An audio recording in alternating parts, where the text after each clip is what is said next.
Hello everyone. Today we will talk about how to fix the app of Netflix. We will go to settings. Then we click on apps. After that you will search the app Netflix.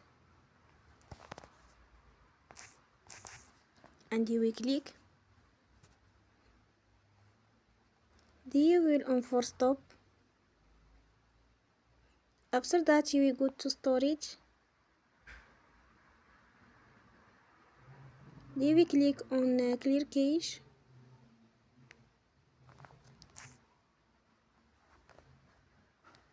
You will go to Play Store and you will update your app.